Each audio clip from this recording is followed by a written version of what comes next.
When you wrote Lethal, did you actually, when you were done, did you kind of throw it in the garbage? No, I threw it in the garbage halfway through. And, I'm sure there's a lot of people out there who would go online and agree that maybe it should have stayed there. No. But I just had nothing else to do. I thought, I can't write. I'm an imposter. No good at this. Beginning of your career. Yeah, I've tried and tried, but it's just, you know what? I don't even know where to go with this. So just give up. And then the fact that it was still there, it speaks more not to my diligence in getting the script. It's just how long before I changed the garbage. Exactly.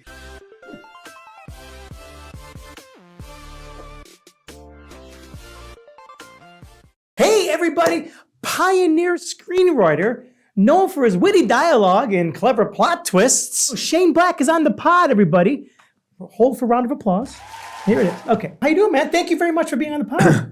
No, it's how long have we known each other now? About 20 years? Yes, a very, very long time. And you've been very supportive of this podcast and other things that I have done. And I want to thank you right off the bat with that. Oh, no. It's okay, man. So, you're done. See you later. You're all done. Okay. Thanks, everybody. Shane Black. By the way, so let me just talk a little bit about some of Shane's credits here, okay? They tend to have titles in the middle of the alphabet.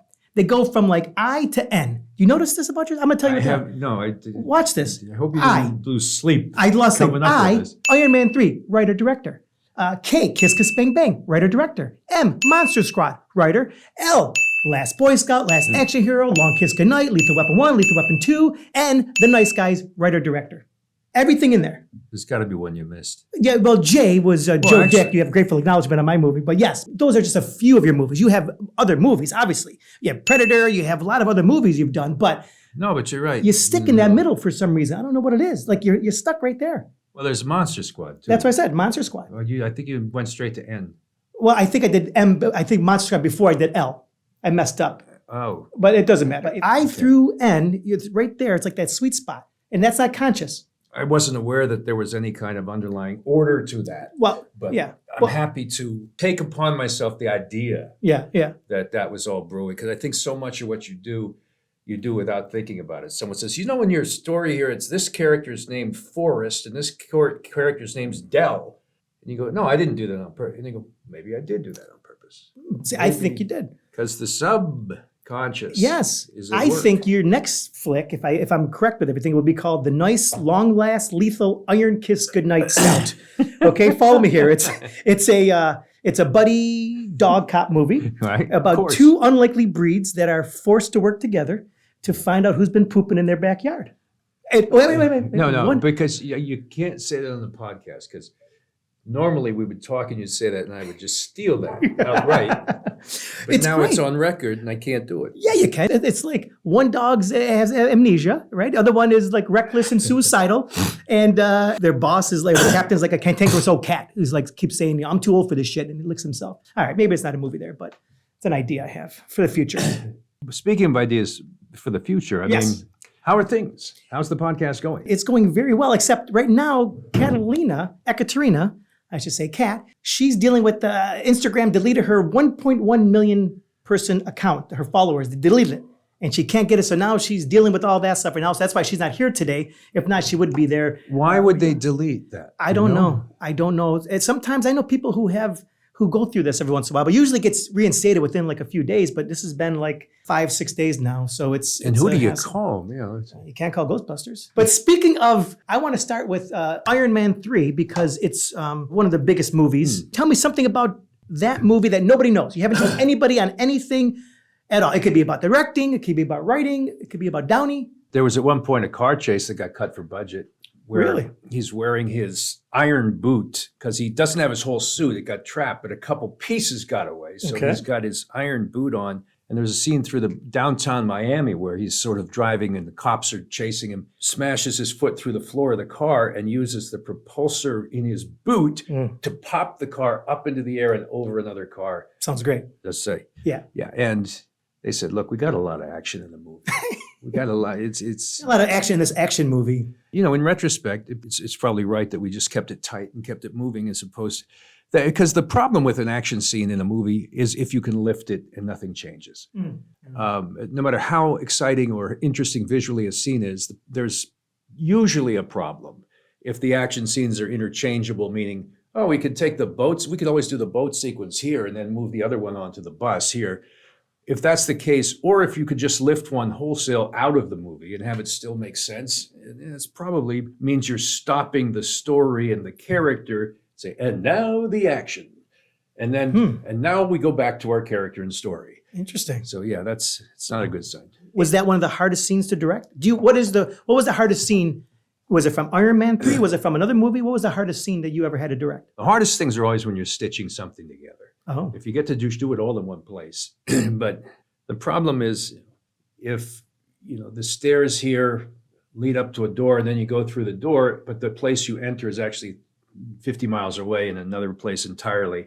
And then the bottom half of the screen is him doing this, and the top half you have to stitch in and create digitally. And so it's just keeping in your head all the pieces that need to come together. Whereas people assume if they see a scene, a guy goes upstairs in an apartment building. And, it's just. But it's not often. Well, it's not. And also, even within a scene, you look up too often, and there's just a big piece of green. And if you ever see the Marvel movies behind the scenes, some of them are just, it's as if it's a comedy, making fun of superhero movie. There's a guy standing on a wooden box with, a big band around his head with goggles and the letter H for Hulk, And there's 3 other guys dancing around him, in suits with X's on them. Yeah, yeah. And, sometimes the set is a railing, a set of stairs, and the bottom half of some sort of tower. Right. And everything else is just jumping around. Because it's all going to be filled in post. Yeah. You work with Downey on Kiss Kiss Bang Bang and then again on Iron Man 3. Any difference in Downey from Kiss Kiss Bang Bang to Iron Man? He was pretty assured on Kiss Kiss Bang Bang. In fact, he lit up, didn't he? Oh my gosh, so much. So, but there was something about him I did notice on Iron Man. He was able to completely embrace himself as a full-fledged, top-of-his-game movie star. Wow. I would say he did the same thing on Kiss Kiss Bang Bang, but it was just so much more noticeable at a big budget that this guy just handles all these pressures without any flinching whatsoever. I'm happy to take credit for the great stuff that he provides. So if he would go away at night and come back and say, we have a scene written, but what if we added this? And he'd take the little kid Ty Simpkins aside and they'd add a little bit which took like a minute and just wove it in and said, this is the story, this is the beat. How about we do this little bit of dialogue? It takes about a minute. And they'd show it and they'd go, yep, let's do that. And then happy to take the credit. Right. The dialogue shows character, it forwards a story, it's funny, whatever it is. I guess that's what I'm saying is with Downey, no matter what he does, he's always in the character. Thinking ahead. He's not sculpting the movie from an outside perspective, saying, what's going to sell necessarily. He's thinking, what would this guy do that would be entertaining, but that is so true to the arc that we're traversing, to this is so true to the character we're attempting here. And he's an immersive actor in that regard. You've heard people say he is Tony Stark. Yeah. He is Tony Stark. You could see him so comfortable in it. People that I find in your movies that can actually do comedy and drama both easily. Like there are true actors that a lot of them are just very dramatic actors, and you see them in any kind of drama, they're amazing. Comedies, they're good. But there are other actors like Bruce Willis or Mel Gibson or Downey who are so equal as far as how great they are as a dramatic actor as they are as a comedic actor. And I find that with them, they really seem to bring out your dialogue, even like they give it that last little bit of a. You look for someone who's going to heighten the material. I always say that too about casting, which is that there's certain things you get what you pay for. There's an actor who does a certain thing. They act a certain way and they're the tough guy and they, whoever it is. It's Robert Mitchum. Pick an action star. Yeah. And you pay for that and they come on, you say, we got this guy. He does the, And then he comes on set and there it is. It's not a surprise, but that's what you paid for. Exactly. You didn't want it, you don't pay for it. And he gives you what you want, what you knew to be there. What always excited me more was the notion of hiring an actor like Robert Downey and kind of know what you're going to get, but you don't know. And you just know it's going to be great. And I'm waiting as well as an audience would. It's great. To say, what's he going to do with this? I mean, these big actors, they don't read. They don't go in an audition. You just offer them the role. Right. And with him, it was like, okay, I'm game. What's he going to do with this? As opposed to, I know what this is going to look like. Right. And it's crazy about him also because Tony Stark is a little bit smirky. He has those kinds of little qualities that other superheroes don't have. Maybe Hulk has it, but like other ones are very, but he does that so well. You know what I'm saying? And that's why. Yeah, there's a certain arch deadpan quality to Tony Stark's humor. Yeah. I think what's notable about it is Robert Downey doesn't have to try. No. So it seems effortless. It's not effortless. It's not. But the more it seems it, the harder he is to work to get to be like that. Yeah, but it gives the appearance of an effortless yes. character that doesn't need to make a joke. He just tosses it off. Right. And he's also a great reactor. Yes. Some reactors. So yes. Someone does something in front of him, his reactions are going to be priceless. Exactly. Yeah. He also, if you remember, he gave, I think he told you when I was in Nice Guys as a stand-up and I had the microphone stand, the first couple takes was holding the microphone stand. And then he said, you came up to, he said, Downey, he says, you're fucking the microphone stand with your hand. And you told me to stop, said not use the microphone stand. I'm like, oh, okay. So, because I was like doing this. And yeah, stuff he came by one night. Yeah. That's right. He was we were at the Comedy Store. Yeah, I kind of remember that. I don't remember the specific advice he gave you, but that makes sense. Something like that. I think you were doing that. Yeah, I think because I was. Everyone was talking about it. I was doing this as I was talking, but then apparently it was attracting his attention. So he said, "Yeah, tell." He wasn't the first to notice. It was pretty much the talk of the club for like weeks after. Yeah, I saw it when I walked in front. It was on the big banner, the marquee. It's like, yeah. Why are they doing that? Upstairs in heaven, making God laugh by jerking off the microphone. Yeah. Is that your new script? No. Okay. But they always have when a comedian dies. Oh, yeah. Making God laugh. Yes, exactly. Oh, my God. I see it all the time at the Laugh Factory. Yeah, you're right. They do that. Let's jump back to Lethal Weapon, like one of your first movies that actually got made, but it wasn't your first script, though. Am I correct? The first script I wrote is about mummified corpses. Oh, that one. Of soldiers who are brought home from Vietnam that come back to life. It was this social polemic. It's silly, really. I grew up during the Vietnam War. Okay. 75, I was probably, 10, 12 years old. I'll take that. They find these corpses in a temple. It's this missing unit called Shadow Company. Oh. And they were like the best of the best, but they were the daredevils who said, we can't die. Well, they did die. Oh. But they managed to stumble into this temple with mystical powers in the middle of a jungle. And so when their corpses are brought home, they come back to life and start collecting weapons and go on a rampage. Oh. As bad guys then? They're the bad guys. Well, they don't know they're bad. They dress up as soldiers. They're in a facility where there's plenty of outfits available. Well, you don't have the scene of them trying things on. And like, how do I look? Are these pants too big on me? Yeah. My hips look big. But then they go out and they basically have skeletal faces, leering, mummified faces. And I thought a squadron of skeleton soldiers, mummy soldiers, would be a fun way to sort of comment on, what it means when the violence comes home. Never got made? John Carpenter was going to make it. And The Thing and others. Oh, no, he's Halloween. Yeah, Halloween. This one, obviously, this guy. John Carpenter has been around forever, and he's always been a big influence on me. Little movies that are sort of masterful in their own way, like They Live. Yeah. Or In the Mouth of Madness. Wow. So that was the first one you had done. That was the first one. John was gonna make it. And it didn't happen budget-wise or something at Universal. They didn't want to spend the money. But we got to develop the script and talk about it and plan it. It's just their appetite for that sort of thing at the budget it would require. This is back when we're saying we can do it for 15 and they're saying, no, we'll only have 12 for you. It's wow. Like, it's really amazing. Once you're done hiring your actors, you're at 90 million, you haven't turned on the camera yet. Wow, that's crazy. So now Lethal, when you wrote Lethal, did you actually, when you were done, did you kind of throw it in the garbage? No, I threw it in the garbage halfway through. And, I'm sure there's a lot of people out there who would go online and agree that maybe it should have stayed there. No. But I just had nothing else to do. I thought, I can't write. I'm an imposter. No good at this. Beginning of your career. Yeah, I've tried and tried, but it's just, you know what? I don't even know where to go with this. So just give up. And then the fact that it was still there, it speaks more not to my diligence in getting the script. It's just how long before I changed the garbage. Exactly. But exactly. I did say, I just can't start something else. I might as well finish it. I cast around for like a week. Wow. And said, where can I go next? I said, I just have to finish it, I guess. Finished it, thought there were good things in it. Didn't expect it to sell. There's a period where you go through where, while I'm writing, I think this is shit. Sometimes it is, really. But at some point, something switches on or switches off, and you sort of get it in front of you in a way that, okay, this is still shit, but it's not as bad as it could be.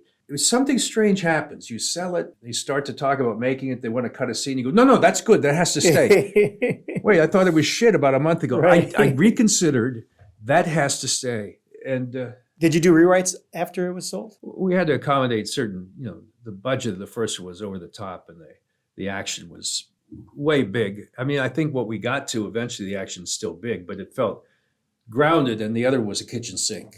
Oh, yeah. In the first draft of Lethal Weapon, there's a whole subplot with a crooked cop named Lou Parrish. And it turns out he was behind the betrayal of this and that. They got Murtaugh kidnapped. And so at the end, Riggs confronts him. And I thought, like I said earlier on the show, if we lifted that out, Right. we could actually still have a movie. And it did pretty good, didn't it? That whole franchise, right? Jeez.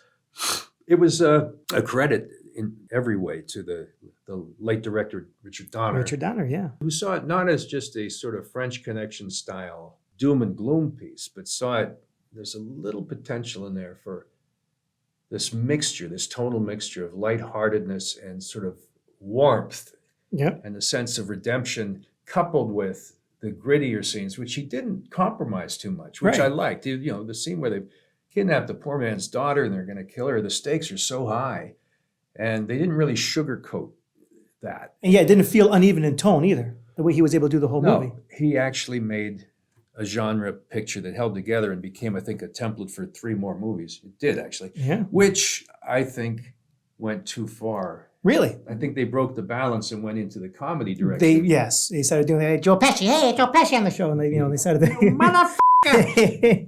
By the end, it's like this movie where half the movie in Lethal 4 is like, yeah, you son of a bitch, you, I'm gonna cut you, boom, boom, boom, off, piss off, and then they're all having babies. Right.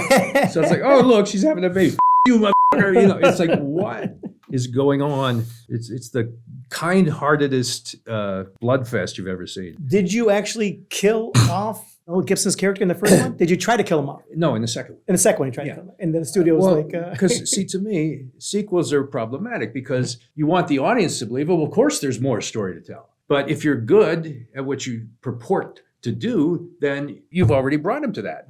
You choose, when you do a TV show, there's always a next episode, right? Sure. But when you do a movie, you're supposed to pick the starting point as the most significant moment in that character's life. That's why we're here. That's why we started here. And then run with it. So then you expend that, you finish, and then you say, how do we make it look like there's another story that fits with that we meant to tell? We were just kidding, but actually this is a longer story as opposed to just contriving something to keep it going. I thought, well, he gets this borrowed time briefly where he's given up on life, and then, he's given an interaction with and an introduction to a family, a very warm, loving family that embraces him and actually gives him a sense of true forgiveness. And but then they get in trouble again, and he realizes, to save people I love, that was my borrowed time. That was my extra. And I got a gift that was better than anything I could have expected. A period of time when I would be dead, reinvigorated and convinced me that life has something beyond the cruelty that I'd been, exposed to. So now it's time for me to die. But I had a wonderful bit of borrowed time in the middle there. And the studio loved that idea, didn't they? Yeah. No, when I said to them, don't you see, it's the piper come for his payment. It's that reprieve come due now. And they said, well, what we call it is sending away the bread truck. So you guys are on different pages there. I see. But I didn't. I just thought it would be. It felt appropriate. The studio ended up making it mint with that second one, and they made the right choice. Yeah, from that, financially, sure, financially, yeah. Has your style of writing changed from Shadow Company, Lethal Weapon to now? It hasn't changed, except in a way that I would consider not fortunate. Oh, which is to say that when I wrote before, it was unfettered. Stuff would get in there and have to be cut later, but I was just like I said, kitchen sink and youthful exuberance, enthusiasm shining out the eyes. When I wasn't kicking myself with imposter syndrome, yes, there was that sense that, wow, we're stacking this up, we're loading it. And now I think once you've been in the director's seat and you see what comes and goes and what costs this much and does, you start to do that horrible thing of self-editing. Yeah. And the problem with that is it's a cynical place to work from. It seems like it's going to inhibit you. You're going to acquiesce to things that haven't happened yet. Yeah. Because you're anticipating obstacles. And you're going to be directing it also, so you're already, thinking about that. Yeah, you just have to police scripts a lot more. If there's a joke that's particularly interesting and fits the character, but then you think, well, some people might find this offensive. May not feel offensive, but your mind is going to who would think so? What's the perception? To the extent that you're editing for content and budget as opposed to just flying forward, I think there's been a reduction in that. Maybe next one you should just do it like you did the other ones and not even think about it. No, it can't happen. It's like you used to write on a typewriter. And oh, yes, you did. When did you stop with the typewriter and start with the laptop? In the middle of Long Kiss Goodnight. I was still working on a typewriter. But the point of it is, once you go onto a computer, even if the typewriter seemed to produce great results, but you can't go back and say, I'm going to do it the way I used to. Right. Because now you know that you don't have to do this. You know there's a better alternative. As you're using your whiteout to erase a little mistake. But that also now leads me into my next question, because technology and AI, can I just go there and say, hey, AI, here's all these Shane Black scripts. Write me a new one. They're going to be like, yes, welcome to the nice, long-last, lethal Iron Kiss Goodnight. What's going to happen? I don't know, man, because you've experimented. Maybe some people out there have experimented with ChatGPT. ChatGPT, sure. And, you ask it, tell me a joke. Write me a joke about a priest, a dog, and a blind man. The results are usually not knee slappers. It's like a C minus in the jokes when they do that. So the question is, how better is it going to get? How much more witty? Well, at least C+. But it's also the nuance that when you write scripts, it's an intangible project. Write anything, any story. There's that kind of subconscious working towards setting things up and then later paying them off. I just don't know that could be done purely mechanically. And I've always railed against these screenwriting books, which purport to say, if you follow these rules by page 20 this and by page 19, and you have an inciting incident, escalating action, secondary plot point, subplot. Well, it occurred to me, even if that's accurate, even if you can break down scripts into that, you could still write a script that follows each of those edicts, all of those instructions, beat by beat, word for word, and it could still be bad. It doesn't mean the story is going to be good. It just means it'll be properly structured. Yeah, good structure, exactly. So there's the intangible. You think, oh, that's funny. Or you go, and that's not just funny, it's poignant. Right. It'll get a laugh, but it also sort of reflects a theme that we're trying. So how do you get a computer AI to say, okay, the theme of this thing is loneliness, an exploration of loneliness. Well, maybe they'll get to a point where the machine is crying while it's writing. I just don't know. I think the audience would be crying, walking out of the theater saying, oh, yeah, that looked like it was a well-structured script, I'll tell you that much. You know what I'm saying? It wasn't funny, but man, was that structured really well. I mean, I don't think that it's possible. Will it eventually be possible? I don't know, because look, there's a scientist, and I wish I knew his name. He was on a recent broadcast, and he Kendall said, Bama Hardin? Tanya Harding. Tanya Hardin, that's what I'm saying. And he said basically within 20 to 60 years, and it could be as early as 20, but more likely, somewhere in there, a new race is going to appear on Earth, like as if we'd been invaded from space. A new race will appear on this planet, and we have done nothing to prepare for it. Because once that singularity of AI is reached and these machines start waking and communicating and teaching each other, we're now living with an entire new race of beings, essentially connected and brought to life, sentience. And then that gets into religious issues of the soul. But even if you got to that point where these machines are a new race of being, even if they can have the same awareness, like walk down the street and go, oh, they have good steak over there, and this is that place you went last year, and will they have a sense of peace versus upset versus, will they be able to consider philosophy not just from a standard of objective, very literal writings to that extra dimension of what it means as a human being, right? So when we can make machines that truly are human beings, well, when's that going to happen? Well, and along the way, are they just going to say, we're not human yet, but let's just destroy these other guys? They're these ants that are running over this planet. Well, one thing we know about that from what you said is they're carnivores because they eat steak. So there's going to be some kind of anger in them, I bet. So yeah, you have a famous house that it's well known to a lot of people that your house is used in a lot of movies. And some years since you've owned this house, your house has been in work more days of the year than you did. Are you jealous of your house? No, in fact, here's what I'm jealous of. Yes. I don't have a real decorator's eye. I mean, like these are books. So these movie crews that film here, they come in and say, okay, take the furniture out, Harry. It's always Harry. It's always Harry, yeah. Harry Jones. They put a set in. Yeah. And I go, that's amazing. That's how I want to live. I'd love to live in that place. I really want to live there. And they say, well, I said, can I keep some of this? How much is this couch? $50,000 for the couch. Because it's a rental item stored in the warehouse, popular movie prop company. Right. To actually recreate the set by taking it off their hands would cost $500,000. You know. Think IKEA could help with that? Like just, I want something like this. Give me a number and the house, how many books you have here. That was one of my earliest sort of weird flights into fantasy was I would go to Sears. Yes. Like IKEA, they'd have rooms set up. Oh yeah. I like it. And I would just like it, and I would just I would try not to look at the store, but just the room and pretend it was my house. Oh, this before Lethal? Yeah, it's just when I was like 7. Okay, so a little bit before you did Lethal Weapon. Do you have an idea how many books you have in the house? If you had to put a number on it, would it be 5,000? Be 1,000? No, I think it'd probably be closer to 10,000. 10,000 books in your house. That's crazy. Yeah, but they're all the same book. The same book. Yeah. It's the same book. So you go from what, like one word for each page into the next book? You know? Right. Your house is also known to be haunted. Tell us about that. You've seen apparitions, have you?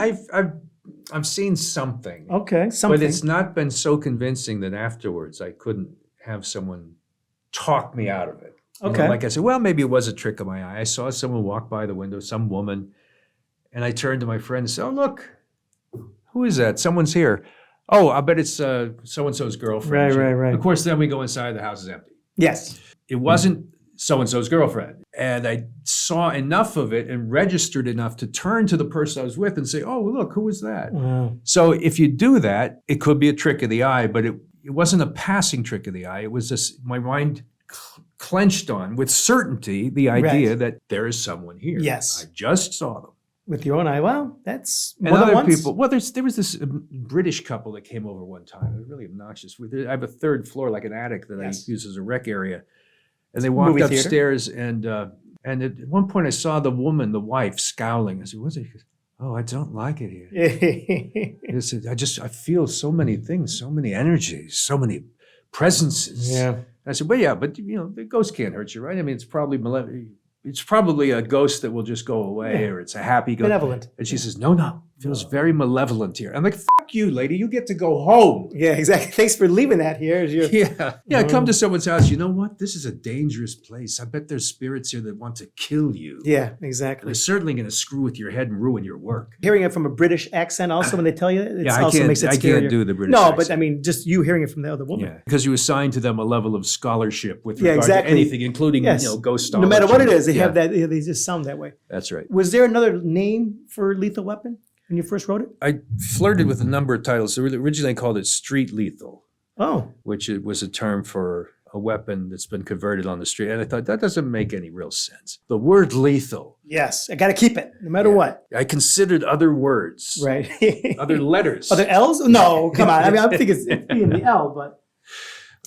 I just popped in my head. That was one that didn't really change. What about the one that, didn't Joel borrow one from you? Oh, yeah. The Last Boy Scout, while I was writing, it was called Die Hard. Yes, it was called Die Hard. And he was in the process of making that movie right after Lethal Weapon. Making Die Hard. Die Hard. He didn't have a title for it. Yeah, and he said, yeah, you take the title. I mean, it's not rich of prestige accomplishment. I worked on Die Hard. Yeah. No, I did Die Hard. That's what I did. And I said, don't separate them. Yeah. Just push those together. They separated them. Yeah. Everything went downhill. In Predator, the movie Predator that you were in with Schwarzenegger as Hawkins, did you improvise that joke in the helicopter? No, all those were just jokes that I brought to the set that I'd heard. Yes. So I didn't write the jokes. No, so you heard it, so you know. I just said, what if this, I don't think these are too well popularly known. Right. And I told them to the director, I said, what if he just tells these crazy jokes? It's his way of blowing off steam. Yeah. And he only tells them to the big guy. Right. Sonny Landis. Because he doesn't laugh. He doesn't. Because the other guy will just stare at him. Right. And he's constantly trying to nettle the guy. Right. And finally he gets him to laugh. But that was like my entire contribution as an actor to that. Were the first killed or second killed? The first one killed, yeah. But what a great movie. I mean, you still were in the movie for like a half hour, 45 minutes. It's a Everyone huge talks role. about it's their Iconic favorite movie. I was there every day getting to see it being made, know everything about it. So yeah, that's a gift to have something iconic that you were on the ground floor of. Sure. I know that when someone says, there's something in those trees, it ain't no man. I know who, the minute they called cut, had to run and with diarrhea. Go to the exactly, because you guys were having problems down there in Mexico when you were filming it. Yeah. Well, the purification system in the hotel broke, and they finally got around to telling people about a week later. So. Oh my God, that's hilarious. You were also very well known for the Shane Black Halloween parties. Do you miss the Halloween parties? I do and I don't, because I was always a drinker, not weekend drinker, but and the Halloween parties for the first. You were a strong end drinker. Don't put it past yourself. They went fairly well, and there were people say, "Oh, there was naked people climbing trees." It's like, no, they weren't. They weren't climbing trees. My parents were at these parties. They didn't stay the whole time. Yeah, no, we had we had children here for 8 o'clock when people were eating food. They're like, it was buffet lines. Collegiate, sort of. It was fun, but everyone equates it with this sort of debauchery. The extent to which it was debauched was the fact that I became more and more of a drinker, and then I moved on. As we crossed into the millennium, there was cocaine entered the picture. So there's a period of time, I was an active addict alcoholic. And so do I miss the parties? Sure. But I don't miss the later part where I was just the ramifications. Blotto. Yeah. I stopped drinking officially. It's been 15 years now. Wow. What is one of your current favorite musical styles right now? I mean, let me just say this. Big action writer, big director, Shane Black from Pittsburgh. What's your favorite musical? What do I listen to? Yes. Let's see. When I work out or when I relax in the gym or the garage, K-pop. K-pop. You heard that right. BTS is, they make me happy. BTS, they just seem so fun and wholesome in a way that, in the same way that people say, let's make America great again. When was that? But I see these kids and I think, those kids are great. I wish kids are like that. And they dance and have fun and they're crazy and sing and they just bring an exuberance and a sort of exhilaration. And I watch it and I smile. And there's not a lot these days that makes you want to, walk around smiling. Like K-pop music. Shane Black, everybody, K-pop is his favorite music style right now. Loves it. Favorite movie. He will. When he sleeps, it plays. He puts it. He has headphones on at night of K-pop, and they wonder why he doesn't sleep very much. Last question. Current projects. Can you discuss anything that you have coming up? Yeah, I'm trying to do a crime picture. Don't want to say too much about it. But keep it on the wraps. We have to film in Australia. Oh, because Ananda. The currency exchange is just, for budget, it's a real lifesaver. I think $1 US is worth $1.50 or something. That's about 50% more, and I'm not a mathematician. But so I'll be going away for a bit. Hopefully, gonna go bye-bye. But look, I can't really say that because there's all these strikes. Yes. Who knows what's going to happen? And also, can I just say by that, even if there is a strike, the fact that we're even poised to begin making something, it's such a blessing. I've watched people come and go, and the fact that even having gone through an alcoholic phase, how lucky can you get in terms of being viable after that many years? When you say Lethal Weapon and that's your first movie, that's like play the oldies. But you've done because you've done so much. I know you do this, but you've done so much since then, and right. But it's encompassed. That's the point. So much, and to still even be viable with the changing of an entire generation, the changing of likes and dislikes, the advance of the internet. The fact that anyone even gives a crap what I have to say still, or is a remarkable gift that I attribute to getting sober. And also, sometimes you get what you need. I think I heard that before. Yeah, no, you want things, but you don't know what's coming next. Like when you have a horrendous event in your life, like a breakup, you think, there's no point. Right. You're saying that, but you don't know what's coming next. Yeah. You only know what just happened. It's true. That's true. And I think you should be doing a TV show also. And it could be a crime action thing, but I think you need to have a third lead, a comic relief guy. Right here. they'll say yes also in their comment section. Wait, who would that be? I'm right here. I'm not the ghost. It's me. I'm Rob McElhenney. It's not bad. All right, fine. Have him instead of me. Hey, everybody, Shane Black with us. Thank you very much for watching the pod. And thank you for listening. Yeah, pleasure. Yes. Yeah, anytime. Yeah, thank you for being on and everything you've done. Seriously, we really appreciate it. Kat will be here again. Long-time listener, first-time guest. First time guest, first time caller. All right, thanks, everybody. Peace.